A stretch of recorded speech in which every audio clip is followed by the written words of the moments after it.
ایک سربراہ حکومت نے، آج کل ہم سربراہ حکومت کہتے ہیں، ایک سربراہ حکومت نے، حکومت کے سربراہ نے اپنی موت کے وقت اپنے جانشین کا انتخاب کیا،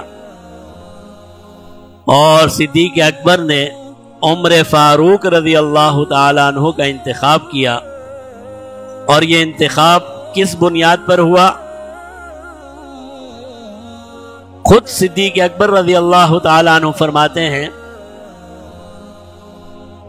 سیدنا ابو بکر صدیق فرماتے ہیں، میں تم میں سے بہترین اور سب سے زیادہ خوف خدا رکھنے والے کو اپنا خلیفہ بناتا ہوں۔ تو بنیاد کیا تھی کہ میرا خاندان ہے یا میری پارٹی ہے؟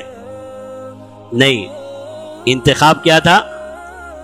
تم میں سے جتنے بھی موجود ہیں سب سے زیادہ متقی اور پرہیزگار اور سب سے زیادہ خوف رکھنے والا انسان عمر فاروق ہے، اسی لیے اس منصب کا سب سے زیادہ اہل بھی وہی ہے۔ اور پھر یہ 11 سال سیدنا عمر فاروق رضی اللہ تعالی عنہ نے خلافت کی ذمہ داریاں نبھائیں، اور یہ وہ دور ہے جس میں اسلام کا نظام حکومت اور نظام خلافت دنیا کے سامنے لایا گیا۔ یہ وہ دور ہے جو انسان اسلام کی عزت اور عظمت کی بنیاد ہے۔ پیارے محبوب صلی اللہ علیہ وسلم نے دعا فرمائی تھی کہ بھئی عمر فاروق کو اسلام کی عزت اور عظمت کے لیے اے اللہ قبول فرما لے، اور پھر جب آپ مسند خلافت پر بیٹھتے ہیں، اور یہ اتفاق سے 22 جمادی الثانی ہے، 22 جمادی الثانی سن 12 ہجری، اور مورخین نے لکھا ہے کہ اگر ہم اس کو عیسوی میں لے جائیں تو اتفاق سے 23 اگست ہے۔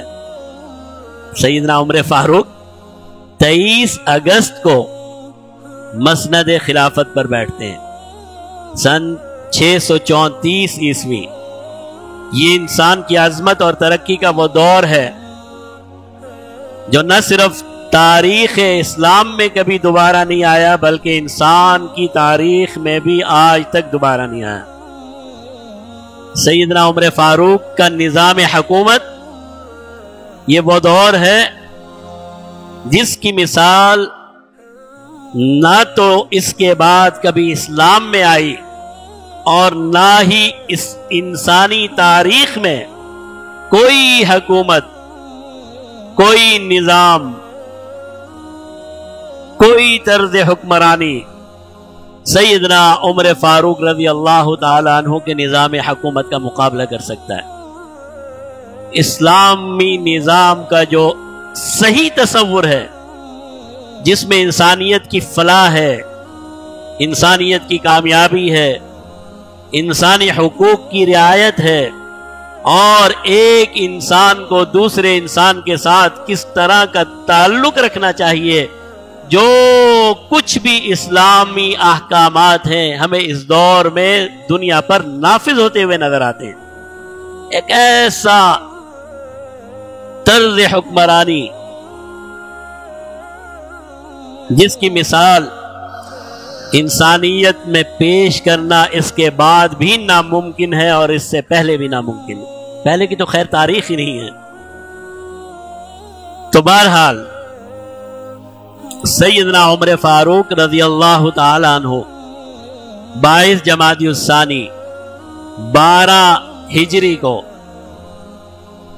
خلیفہ ثانی مقرر ہوئے، اور پھر یہاں سے ایک عظیم دور کا، کس دور کا؟ جس کی بنیاد خود جناب نبی کریم صلی اللہ علیہ وسلم نے رکھی، اور وہ دور جس کے خلاف ہونے والی سازشوں کو سیدنا صدیق اکبر رضی اللہ تعالیٰ عنہ کے 2 سالہ دور خلافت میں ختم کر دیا گیا، جڑ سے اکھاڑ دیا گیا۔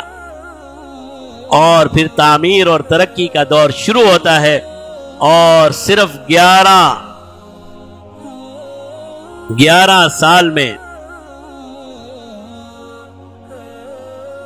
عمر فاروق کی حکمرانی میں، خلافت میں، اسلامی حکومت 22,51,000 مربع میل تک پھیل جاتی ہے، صرف 11 سال میں۔